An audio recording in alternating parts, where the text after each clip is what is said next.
Assalamu alaikum урматтуу көрөрмандар. Көк бөрү каналы акыркы жаңылыктар менен тааныштырууну улантат. Норус турниринин башталышына 3 гана күн калды. 9 март күнү Кыргыз Республикасынын Көк бөрү Федерациясы Норус майрамына карата жыл сайын уюштурулуп келген мелдештин чүчү кулагын өткөрдү. Жогорку лигада 6 команда 2 топко бөлүндү. Анын жыйынтыгында А тайпасына Сары Өзөн, Ак Шумкар жана Алтын Альянс командалары жайгашты. Белгилей кетсек, Алтын Альянс бул мурдагы Бакубат Талас клубу.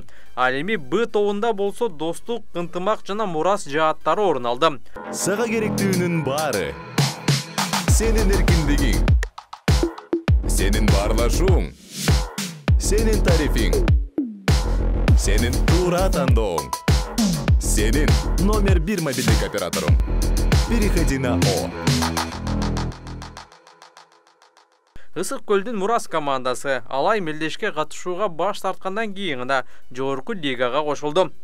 Өткөнкү жылдагы акыркы мелдеште Сары Өзөн менен ынтымак финалга чыккандыгына байланыштуу Сары Өзөн менен ынтымак 2 тайпага бөлүнгөндүгүн белгилеп коелу. Ошондой эле 1-лигада 12 клуб ат салышмай болду. Чучугулактын жыйынтыгында алар дагы 4 тайпага бөлүнүштү. А тайпасында төмөнкү командалар жайгашты.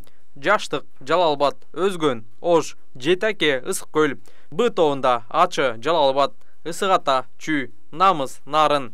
С тобу Саякбай ата, Ысык көл, Кемин, Чүй, Игилик, Талас. Д тайпасы Бакай ата Дөөлөт, Талас облусу, Четинди, Бишкек шаары жана Улар, Нарын облусу. Быйыл 1-чи жолу боло турган 2-лигада болсо 9 команда катышары белгилүү болду. А тобунда Аккула командасы, Ак Суу, Кетмен Төбө, мурунку Токтогул командасы бул жолу Кетмен Төбө деген ат менен оюнга чыгат. Б тобунда Карабалта, Тянчан, Талас. С тобу Көкжал, Бишкек жана Сокулук. Белгилеп койчу нерсе, Аккула командасы бул Чүйдүн командасы.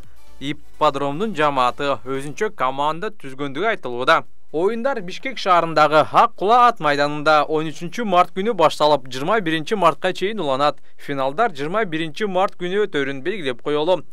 Ал эми алгачкы күн 13 март күнү башталат. 1-чи күнү төмөнкү оюндар болот. Аккула Ак Суу, Карабалта Тянчан, Көкжал Ак Илбирс, Ачы Ысык ата, Саякбай ата Кемин, Жаштык Өзгөн жана Бакай ата Четинди. Расмий маалымат: капитандын аргымагы аталган Талас жана Ысык көл элинин сүймөнчүлүгүнө ээ болгон Арбат аргымагы кайрадан ынтымакта. Эске салсак, Арбат 2019 жылы алган жаракатынан улам оюн таласында чыга алган эмес. 3 жылдан соң Кудайдын буйругу менен Таластын командасында. Ошондой эле достукта ойноп кеткен Таласбек Дүйшелиев бул жылы Игилик командасында ойнойт. Курамы дагы, аттары дагы белгилүү болгон 2 команданы назарыңыздарга салалы. Намыс командасынын курамы төмөндөгүдөй: Урмат Кумарбеков рекорд, Камбар Асыгалиев Темиркөк, Султанбек Азамат уулу Касва, Бекказы Беримкул уулу Ракета, Рустам Үйдүнов Спартак, Сыймык Кайырбек уулу Комбайн, Үсөнбек Жолдошбеков Евро, Адилет Талайбек уулу Сүлүк Кара, Дөөлөтбек Нурманбетов Бөлтүрүк, Дастан Руслан уулу Акжал, Жайлообек Султанбеков Тайтору, Бактыбек Кемелбеков Гонец. Игилик командасы Бактияр Жабагиев Хансоло, Эрбол Талантбек уулу Аккуш, Нурис Тимур уулу Эркетору, Дүйшөналы Кейкенов Байкашка, Нияз Мадалбек уулу Көл Кара, Эржан Рыскул уулу Нуркашка, Бекзат Мамытов Гертакыр, Эржан Тургунбаев Байтур, Айдаркан Анарбеков Кобра, Жакшылык Руслан уулу Таяныч, Таласбек Дүйшалиев Байктору, Рыскелдан Атаев Дерский. Урматтуу көрөрмандар, жогорку лигада, 1-лигада жана 2-лигада кимдер чемпион болот? Пикир жазыңыздар.